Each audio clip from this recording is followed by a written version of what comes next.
In the depths of space, a hidden fleet awaits its orders, an armada forged in the smoldering crucibles of human innovation and grim necessity. The Trill Empire, long the unchallenged masters of the galaxy, has subjugated countless races beneath its iron-shod heel. But now a new power rises to challenge Trill supremacy.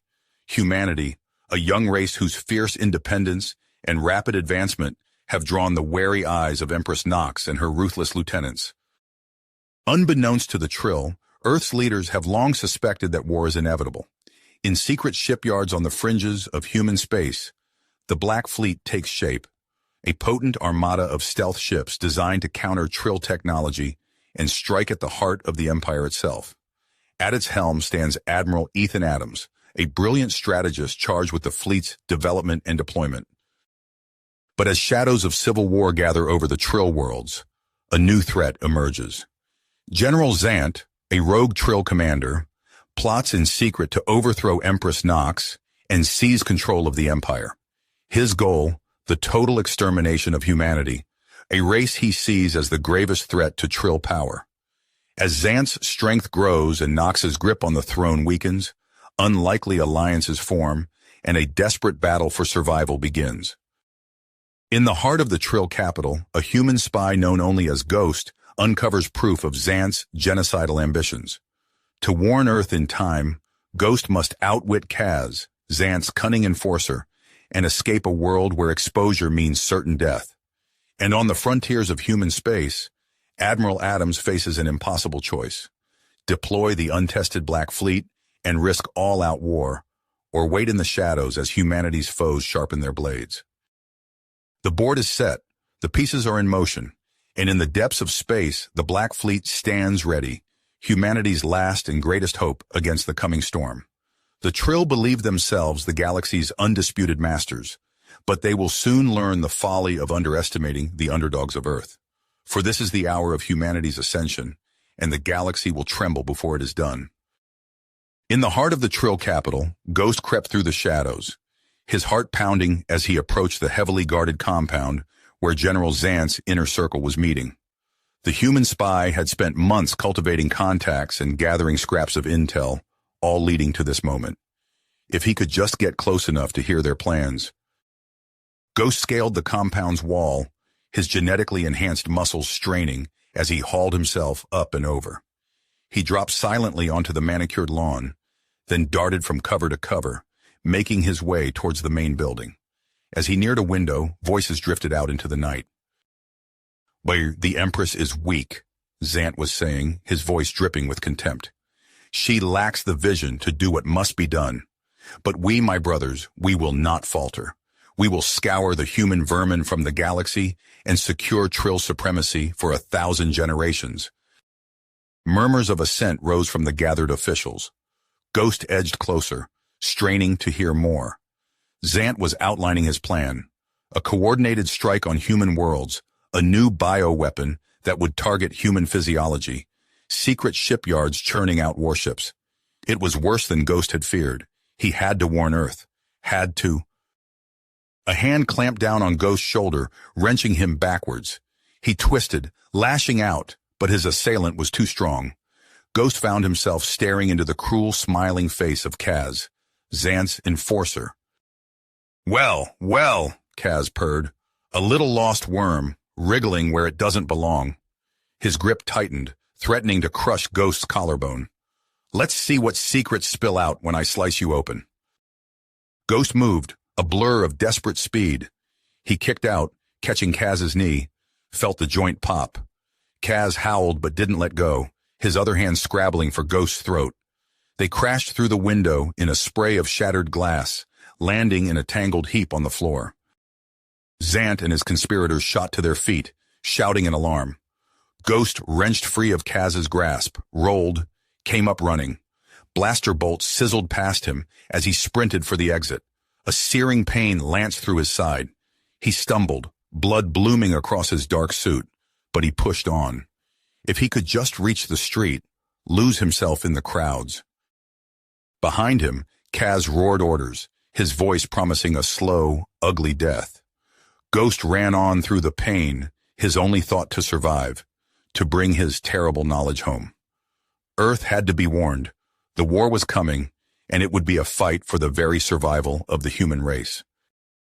Light years away on the bridge of his flagship, Admiral Adams stood in tense silence as the Trill Envoy's shuttle docked. This was a moment he had both anticipated and dreaded, the first tentative contact between humanity and the Empire that sought to grind them under its heel. The airlock hissed open and Varys glided onto the bridge, her robes whispering on the deck. She was tall and coldly beautiful, her eyes chips of crystalline ice. Varys inclined her head to Adams, a bare minimum of courtesy. "Admiral," she said, her voice smooth as silk over steel, "I bring greetings from Empress Nox, and an offer." Adams raised an eyebrow, keeping his expression carefully neutral. "An offer? I wasn't aware we were on such friendly terms." "Times change," Varys replied. "New threats arise. Empress Nox wishes to discuss an arrangement between our peoples." "Does she now?" Adams folded his arms. "And what arrangement does the Empress propose?" "An alliance, Admiral. A joining of forces against a common foe." Varys stepped closer, her gaze never leaving Adams. "General Zant plans to overthrow the Empress and eradicate your species. Alone we may both fall, but together we may yet weather the coming storm." Adams was silent for a long moment, weighing Varys's words. An alliance with the Trill, even a temporary one, was a risky gamble, but what choice did they have? Zant's threat was too great to ignore.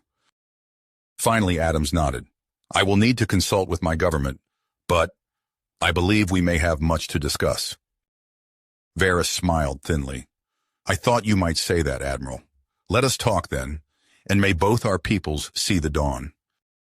As Varys and Adams began their fateful negotiations, Ghost, battered and bleeding, stumbled into a shadowed alley deep in the Trill capital. With shaking hands, he activated his emergency beacon, praying that his message would reach friendly ears. "Admiral," he gasped, his vision blurring. "Zant has a superweapon, some kind of alien device. He means to wipe us out. All of us. You have to—" A fit of coughing racked him, and he tasted blood. Footsteps pounded at the alley mouth, and he knew his pursuers were closing in. "You have to stop him," Ghost whispered. "The Black Fleet, it's our only hope now." Then the beacon slipped from his fingers as the darkness took him, and he knew no more. Light years away, Admiral Adams stood on his bridge, Ghost's broken transmission echoing in his ears, and felt the weight of a galaxy settle onto his shoulders. He looked out at the stars, at the infinite dark between them, and wondered what the coming days would bring. War was no longer a distant possibility, but a looming inevitability. The Black Fleet, humanity's last and best hope, would soon face its ultimate test against the most powerful foe it had ever known. But even in this darkest hour, as the galaxy teetered on the precipice of oblivion, Adams held on to hope. Humanity would not go quietly into the night. They would rage against the dying of the light, meeting the Trill on the field of battle with all the stubbornness, ingenuity, and sheer grit that had carried them to the stars. And the galaxy would shake before they were done. The Black Fleet materialized from hyperspace, a spectral armada against the backdrop of stars. On the bridge of his flagship, Admiral Adams surveyed the tactical display. His face hardened as he took in the chaos engulfing Trill space. "Multiple engagements detected," his XO reported. "Rebel and Loyalist forces clashing across 6 systems." Adams nodded grimly. "Zant's moved faster than we anticipated. Time to show him what humanity can do." He tapped his comm. "All ships, execute Operation Shadow Strike. Hit designated targets hard and fast. Don't give them time to respond." The Black Fleet scattered, each vessel vanishing into stealth as they hurtled towards their objectives. Adams watched as blips representing rebel stations and shipyards winked out one by one, precision strikes crippling Zant's war machine. On the bridge of the Trill dreadnought Inexorable, Empress Nox gripped the arms of her command chair, watching her empire tear itself apart. A Loyalist captain approached, bowing low. "Your Majesty, we've detected anomalous energy readings from the Thanatos system. It appears General Zant has—" The captain swallowed hard. He's activated the device. Knox's blood ran cold. Open a channel to Admiral Adams, immediately. Light years away, Ghost limped through the crowded streets of the Trill capital, every step sending jolts of pain through his battered body. He ducked into a shadowed alleyway, pressing himself against the wall as a patrol of Xant's troops marched past. "Sir, heard the generals activated some kind of superweapon," one soldier was saying. "Gonna wipe out the humans once and for all." Ghost's eyes widened. He had to warn Adams. Had to... A hand clamped over his mouth, dragging him deeper into the shadows. Ghost struggled, but a familiar voice hissed in his ear. "Easy, human. We're on your side." Ghost found himself facing a group of Trill, their eyes hard but not hostile. The leader, a scarred veteran, gave a curt nod. "Name's Cora. We're with the Resistance. Word is you've got intel that could turn the tide of this war." Ghost nodded slowly. "I do, but we need to move fast. Xant's endgame has already begun." In the void of space, the ancient superweapon thrummed with terrible power. Xant stood before its control interface, his eyes gleaming with madness as he beheld the fruit of his ambitions. "At last," he breathed, "the power to reshape the galaxy itself." Behind him, Kaz shifted uneasily. "General, our long-range sensors are picking up anomalies. The human fleet..." Xant waved a hand dismissively. "Let them come. They're already too late." The device pulsed, reality itself seeming to warp around it. And in that moment, as the fates of two civilizations hung in the balance, the true battle for the future of the galaxy began. The superweapon's energy signature winked out, leaving an eerie stillness in its wake. Admiral Adams exhaled slowly, his knuckles tightening as he gripped the command console. The Black Fleet had prevailed, but at a terrible cost. "Damage report," he ordered, his voice hoarse. His XO's face was grim. "We've lost the Valiant and the Defiant. The Intrepid is dead in space. Casualties still being tallied, sir." Adams nodded, a leaden weight settling in his chest. He opened a channel to the fleet. "All ships, stand down from combat alert. Well done, everyone. We've won the day." As the adrenaline faded, exhaustion threatened to overwhelm him. But there would be no rest. Not yet. The real work was just beginning. Weeks passed in a blur of negotiations, cleanup operations, and tense encounters with pockets of Xant's remaining loyalists. Then came the summons from Empress Nox herself, delivered by a stone-faced Trill envoy. Adams found himself standing before the ornate gates of the Imperial Palace on Trill Prime, flanked by a delegation of Earth's highest-ranking officials. The sheer alienness of it all struck him anew. The towering spires that seemed to defy gravity, the throngs of Trill citizens gawking at the human visitors, the air itself carrying unfamiliar scents and a faint electric charge. "Steady," he murmured to himself as the gates swung open. The throne room was a marvel of crystalline architecture, rainbows of light dancing across every surface. Empress Nox sat regally atop a dais, her eyes sharp as she regarded the human delegation. "Admiral Adams," she intoned, her voice carrying effortlessly through the cavernous space, "you and your people have proven yourselves worthy allies in our darkest hour. The Empire owes you a great debt." Adams inclined his head respectfully. "Your Majesty, we did what was necessary to ensure our mutual survival." A ghost of a smile played across Nox's lips.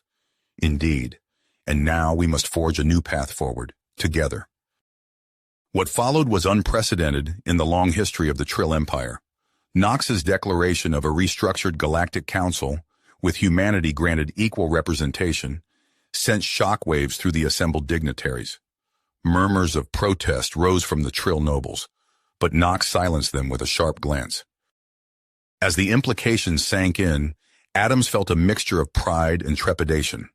Earth's government had chosen him as humanity's voice on the council, a daunting responsibility he wasn't entirely sure he was prepared for. Later, as he stood on a balcony overlooking the sprawling Trill capital, Adams was joined by an unexpected companion. Saren Vox, the Trill commando who had fought at his side during the final battle, approached with measured steps. "Quite a view, isn't it, Admiral?" she said, her tone neutral. Adams nodded. It's overwhelming. Saren's expression softened slightly. I imagine it must be. Your people have come so far in such a short time. We've had to, Adams replied. The galaxy hasn't exactly been welcoming. A moment of awkward silence stretched between them before Saren spoke again. I've been assigned as your liaison during your stay on Trill Prime. Perhaps I could show you some of our world's history? It might provide valuable context for your new role. Adams considered her offer.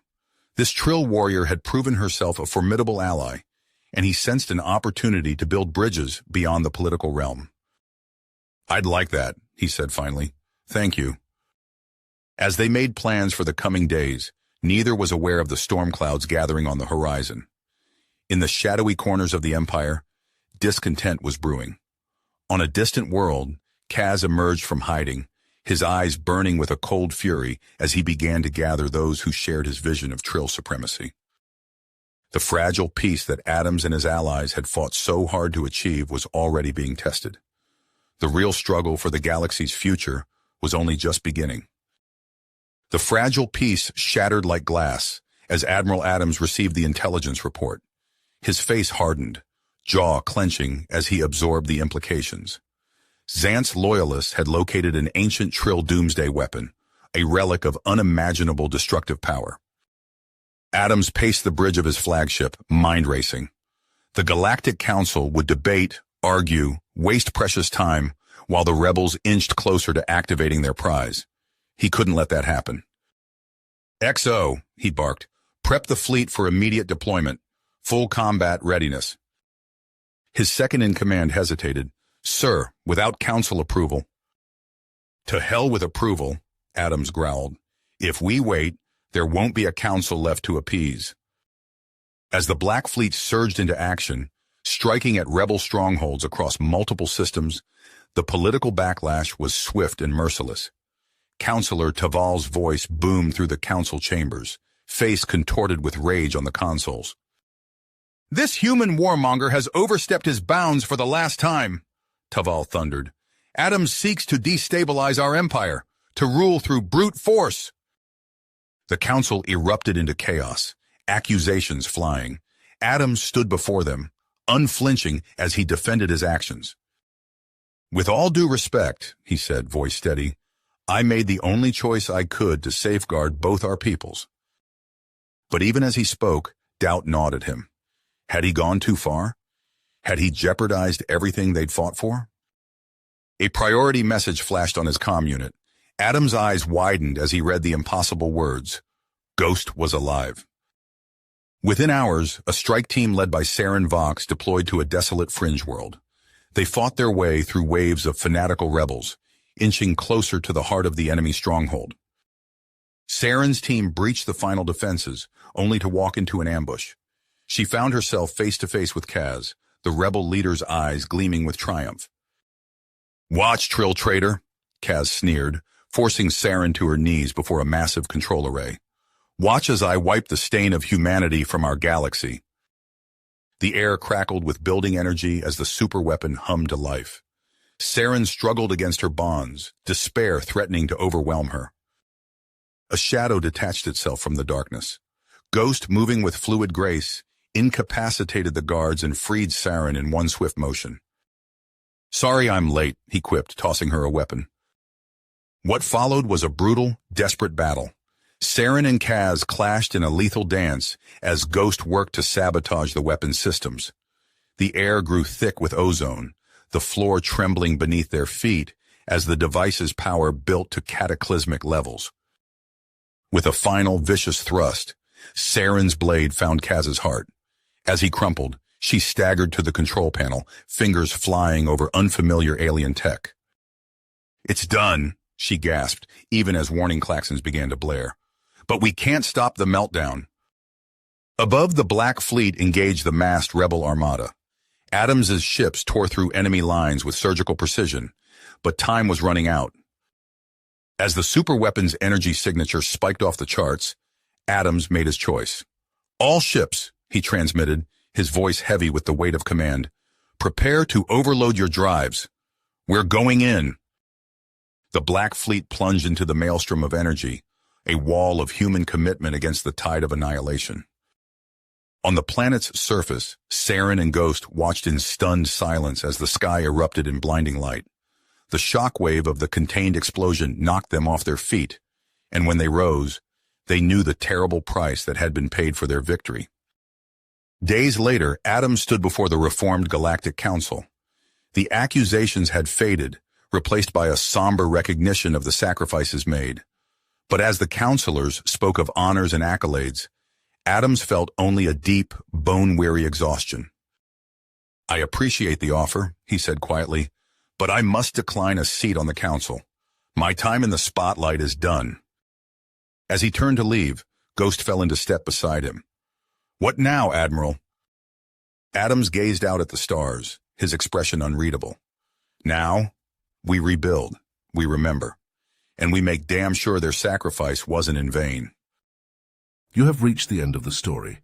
If you enjoyed this story and want to support us, please leave a like and subscribe to our channel, and for every comment that says 88, I will heart every single one of them. Thank you for your time.